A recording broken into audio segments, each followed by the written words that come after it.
자, 푸른 수액을 빨며 매미 울음꽃 피는 한낮이면 여러분 우리 계절 바로 할 수 있어. 여름, 그치? 매미가 울고 있잖아. 그래서 여러분 계절이 여름. 자, 근데 이 매미가 울음꽃 피운다라고 표현을 해. 이러면 무슨 이미지를 쓰고 있는 거예요? 여러분 꽃을 피운다고 했는데 청각의 시각화, 그렇지?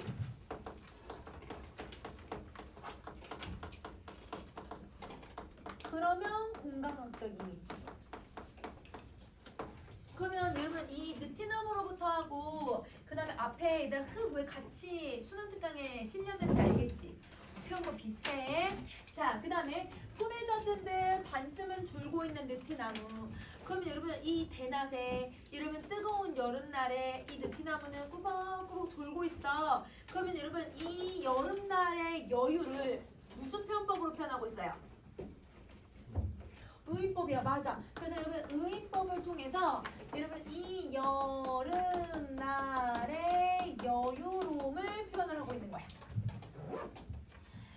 자, 울퉁불퉁 뿌리, 나무의 발등 혹은 발가락이 땅 위로 굵어져 올랐다. 그러면 여러분 우리 나무가 큰 나무들은 뿌리들이 이러면 흙을 이렇게 뚫고 위로 올라오는 거 알죠? 그러면 그거를 여러분 무슨 보조관념으로? 발등, 발가락이라고 하는 보조관념으로. 원관념.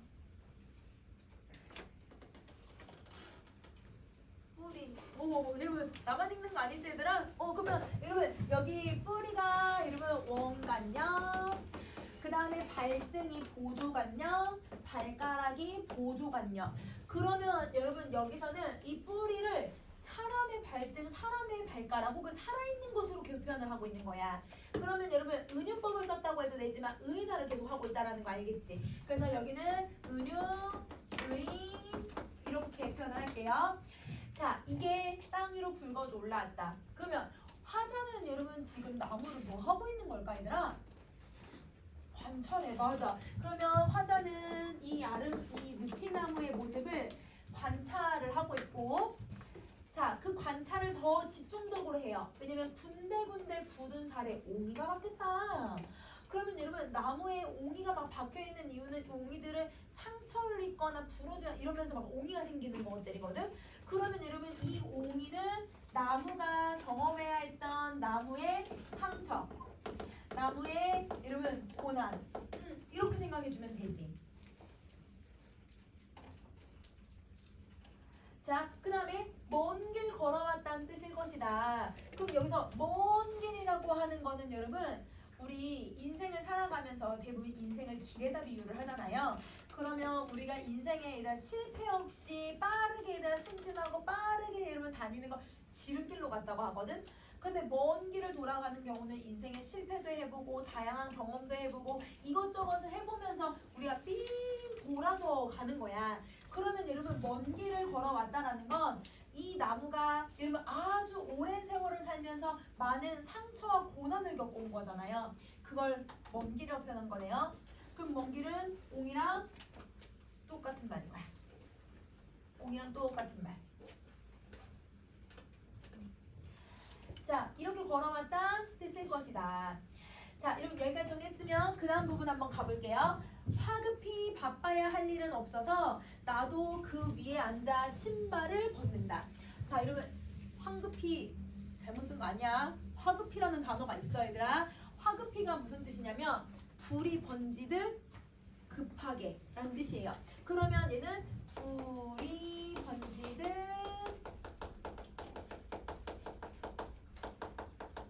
급하게인데, 그러면 이렇게 급하게 바쁜 일은 아무것도 없어서 자기는 여러분 그 나무의 뿌리 위에 딱 신발을 벗고 앉아. 근데 왜 신발을 벗고 있을까? 앞에 내용이랑 연결해야 돼. 왜 신발을 벗을까? 나무가 발등 발가락을 내놓고 있잖아요. 그러니까 자기도 신발을 벗어서 발을 내놓고 있는 거예요. 그러면 여러분 나무의 행동하고 사람의 행동이 지금 어때 얘들아? 똑같지? 그러면 동화야. 자연과의 동화예요. 그러면 자연과 여러분 이 인간이 동일한 행위를 하고 있으면 이걸 동화라고 하고, 이걸 여러분 내가 교감을 하려고 하는 행위라고 생각을 해주면 돼. 똑같은 행동을 하고 있는 것은. 근데 여러분 여기서 동화를 못 찾더라도 뒤에 나와 얘들아. 그렇게 너와 나는, 너와 내가 함께 한다는 뜻이잖아. 너와 나는 참 멀리 왔구나. 어디서 왔니? 언제부터 여기 있었니? 어디로 가는 길이라고 서로 물으며, 그러니까 서로가 얘들아 물어보고 대답하고 대화를 나누고 있다라는 거야. 그러면 여러분 동일한 행동을 하고 있으니까 동화라고 하는 거 이해되지? 자, 그러면 여기서 여러분 참 멀리 왔구나. 이거 누가 얘기하고 있을까요? 아까 위에서 먼 길을 왔었을 거라고 얘기한 게 누구야? 나잖아. 화자잖아. 그래서 얘는 화자를 얘기를 해. 화자가 나무한테 너 인생 참 쉽지 않았구나. 너 되게 힘들게 살아왔구나. 이렇게 얘기를 하고, 그러면 어디에서 왔니? 여러분 왜냐면 나무는 그 자리에 있으니까 어디에서 왔니? 라고 물어볼 수 있는 거죠. 이건 나무가 얘기를 해. 언제부터 여기 있었어? 여러분 그 나무는 한 자리에 있으니까 이거 누가 물어보는 거야? 화자가 물어보지. 어디로 가는 길이야? 여러분 가할 수 있는 거니까 이건 나무가 화자한테 말하는 거죠. 그러면 여러분 자 보세요. 나무가 상처가 엄청 많잖아요. 근데 그 상처가 많은 나무한테 대화를 나누면서 너 참 멀리까지도 왔구나. 너 상처가 정말 많았구나. 이 동화 교감을 하면서 여러분 내가 나무한테, 나무가 나한테 뭐 하고 있는 걸까 얘들아? 위로를 해주는 거야. 그러면 여러분 이 질문은 여러분 뭘 하고 있는 거냐면 우리가 서로가 서로에게 위로를 하면서 여러분 자연의 교감을 하고 있다고 생각해 주시면 돼요. 자, 거기에 여러분 하늘을 보고 있대. 그러면 하늘을 보고 있다는 건 여러분 여기에 시선의 이동이 들어가거든. 그러면 여러분 어떤 걸 보다가 어떤 걸 보게 된 거야? 아까 나무를 보다가 하늘을 보게 되는 거죠. 반짝 나무를 하고 있었잖아. 그래서 나무를 보다가 하늘을 보고. 근데 무엇이 그게 무거웠을까? 이 부러진 가지. 여러분 나무를, 하늘을 딱 보다가 나뭇가지 위에 얘들아 뭘 보게 된 거예요? 부러진 가지를 보게 된 거죠. 그럼 여러분 시선 계속 옮기고 있는 거 알겠죠 여러분? 시선의 이동을 쓰는 거예요. 자, 그러면 여러분 우리 선생님 위로 올릴게.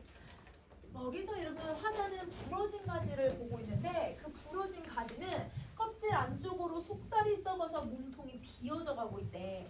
그럼 여러분 가지만 딱 부러진 게 아니라 이 가지 안이 다 썩으면서 몸통까지 다 비어져 가고 있대요. 그러면 이 나무는 서서히 뭐 하고 있는 거예요 여러분? 죽어가고 있는 거예요. 그러면 여러분 이 나무의 상처, 나무가 죽어가고 있다는 걸 보여주는 단어 지금 여러 개 나왔지? 자, 우선 첫 번째 얘들아 옹이라고 하는 애가 나무가 가지고 있는 상처 1번이라고 할 수가 있는 거고, 그럼 부러진 가지가 여러분 이 상처 2번이라고 볼 수 있는 거고, 그 다음에 속살이 썩어서 몸통이 비어져 가는 것이 상처 3번. 그래서 점점 여러분 이 나무는 생명이 다해가고 있는 것을 보여주고 있는 거야. 근데 그 속에서 뿌리를 묶고 풀 몇 포기가 꽃을 피워 잠시 느티나무의 내생을 보여준다. 근데 여러분 이 속이 탕 비어있는 그 나무 통 속에 여러분 그 나무 톱밥가에다 썩어가고 있는 그 살 속에서 그걸 양분을 삼아서 여러분 뭐가 자라고 있다는 거예요? 풀이 자라는 거예요. 더더구나 예쁜 꽃까지 피우면서. 그러면 여러분 이 풀 몇 폭이라고 하는 애는 여러분 이 상처 속에서 튀어내는, 이걸 피워내는 생명인 거죠. 그러면 상처 속에서 생명이 나타나고 있는 거 이해됐어 얘들아? 그러면 이걸 희망이라도 봐도 되겠네. 여러분 선생님 왜 희망이라고 하는 말을 쓸 수 있어? 선생님 지금 어디까지 읽었지? 여기까지 읽었어 얘들아. 그러면 여러분 여기 있는 말에서 희망을 얘기할 수 있는 단어가 뭐예요? 여러분 내생이 뭐예요? 현생이 뭐예요? 현재. 여러분 전생이 뭐예요? 전생 과거잖아요. 그럼 내생이 뭐예요? 미래를 얘기하죠. 그러면 여러분 느티나무는 여러분 죽는 게 아니라 이렇게 얘들아 어떤 생명을 가지고 있으니까 얘 미래를 보여주고 있다는 거야. 그러면 여러분 이 미래의 삶이 바로 희망을 표현하고 있는 단어가 돼야 되는 거지. 그러니까 여러분 나는 나무가 죽어가는 거라고 생각하면서 딱 봤더니 그 안에 생명이 자라는 걸 보면서 아 얘는 죽어가는 게 아니라 새로운 생명을 만들어내고 있구나. 그 안에서의 희망을 내가 엿볼 수 있었다는 거야. 그걸 내생이라고 표현을 한 거야. 자 그러면 여러분 다시 위로 올릴게. 자 돌아보면 삶은 커다란 상처 혹은 구멍인데 그것은 또 그 무엇의 자궁일지 알게 된다. 자 여러분 느티나무를 생각하고 있었거든요. 보고 있었거든요. 근데 그 느티나무를 보면서 돌아봐. 뭘 돌아볼까? 내 삶을. 그럼 여러분 뭘 하고 있어야 돼? 성찰. 그치? 자 성찰을 했더니 화자는 여러분 아까 관찰만 하고 있었잖아요. 근데 느티나무에게 적용되는 상황을 누구에게 적용을 시키고 있어 얘들아? 인간의 삶에 적용을 시켜. 그럼 느티나무라고 하나의 자연물을 인간에게까지 확대를 시키는 거니까 여기선 여러분 인식의 확대가 일어나야 되는 거죠. 인식의 확장이 일어나는 거야. 인식의 확장. 그러면 여러분 느티나무도 그렇고 여기서도 그렇고 여러분 이 인간의 삶이든 느티나무든 상처나 여러분 이런 구멍 상처나 이런 구멍은 뭐라고 인식을 해더라? 이게 자궁일 거라고 생각을 하잖아. 근데 여러분 자궁이라고 하는 건 여러분 아까 앞에서 태반이라는 단어가 나왔듯이 뭘 하는 거냐면 새로운 생명을 잉태하는 곳이잖아요. 그러면 얘는 생명이라고 하는 이미지를 가지고 있는 거네. 그러면 상처가 곧 생명이라고 생각해.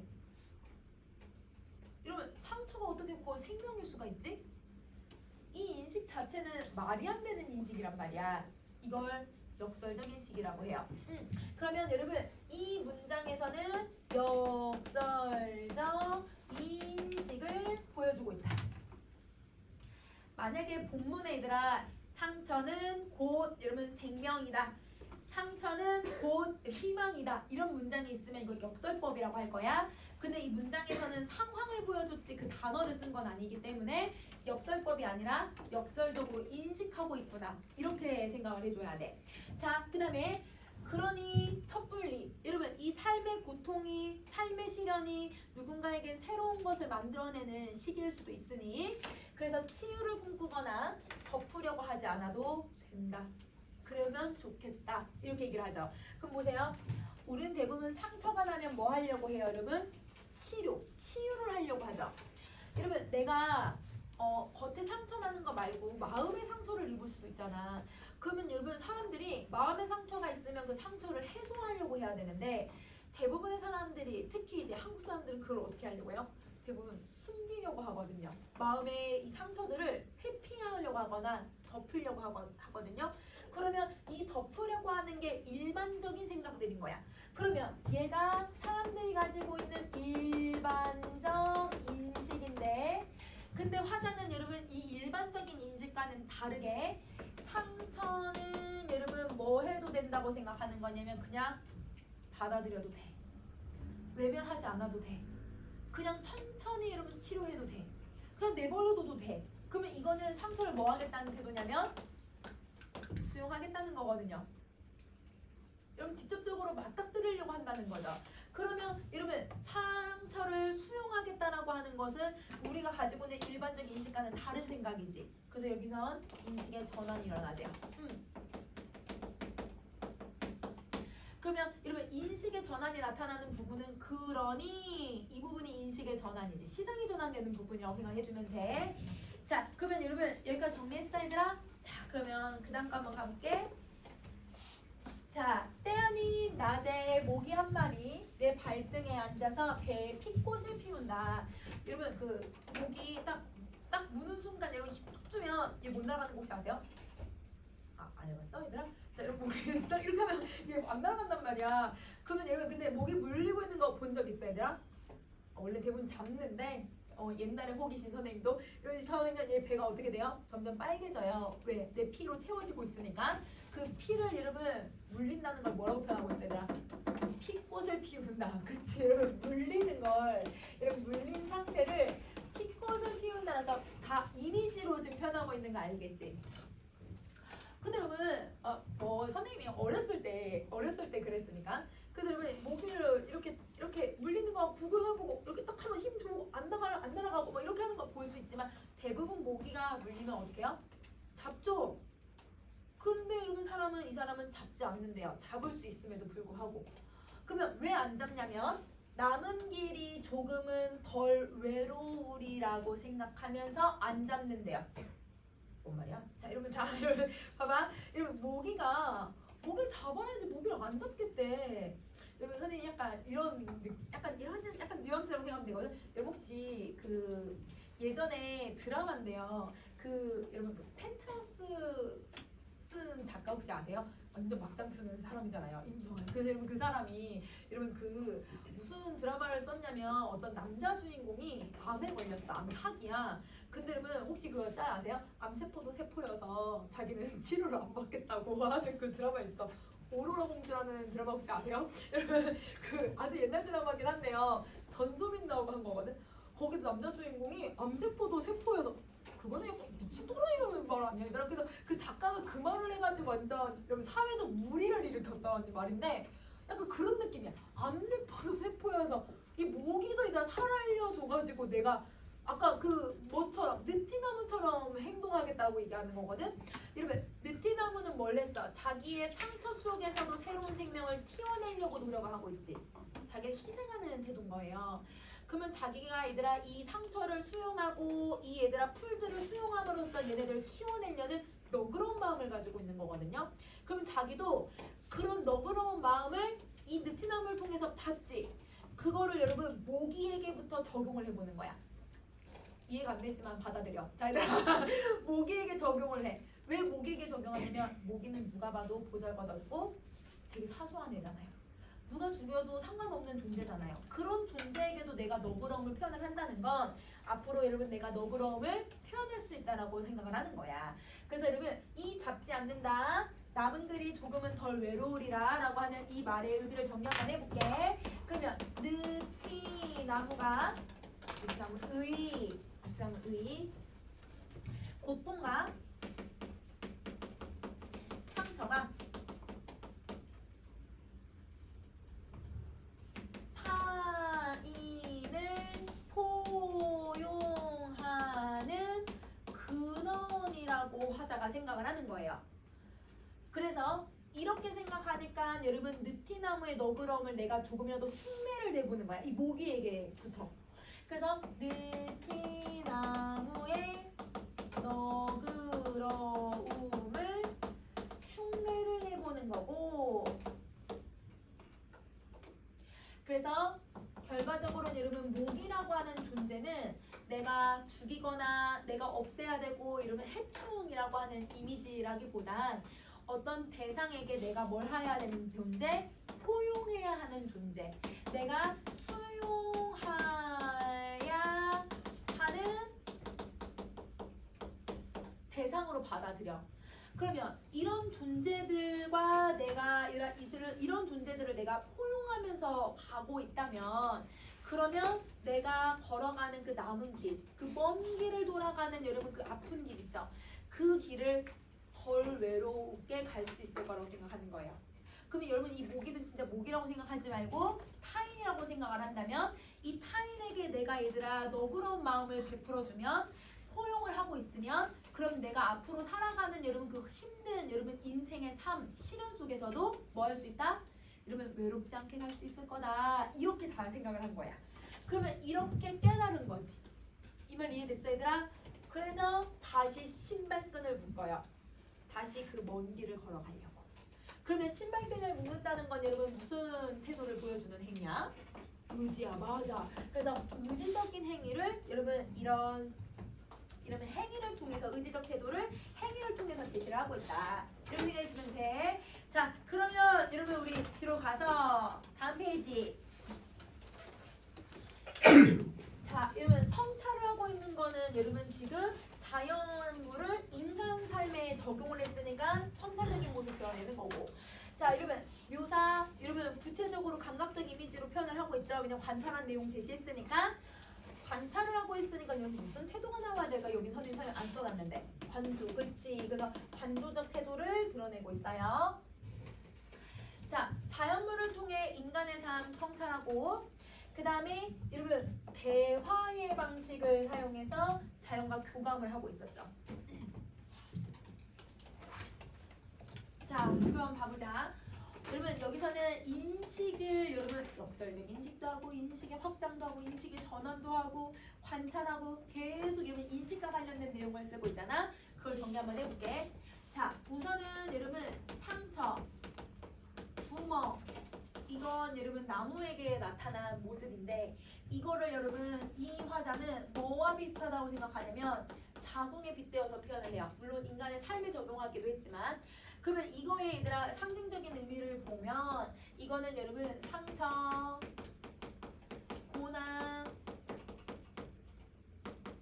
고통 이런 걸 표현하고 그러면 여러분 이 자궁은 여러분 뭘 얘기하는 거냐면 생명, 새로운 어떤 희망적인 존재 이런 의미를 갖고 있잖아. 그러면 이게 똑같다라고 보고 있는 거지. 그러면 여기서 여러분 어떤 게 나타나냐면 자 이렇게 상처를 생명이라고 인식하는 것 자체가 인식의 전환. 그리고 느티나무로부터 인간의 모습을 이렇게 끄집어내고 있잖아요. 인식의 확장. 이런 모습을 가지고 있는 거야. 자, 그러면 OX는 여러분이 숙제로 풀어오세요. 그럼 오늘 작품 4개 했지? 요거 풀어오면 되고 선생님들아 고전 한문도 고전 시간도 할 거야. 이러면 고전 시간 꺼내봐봐.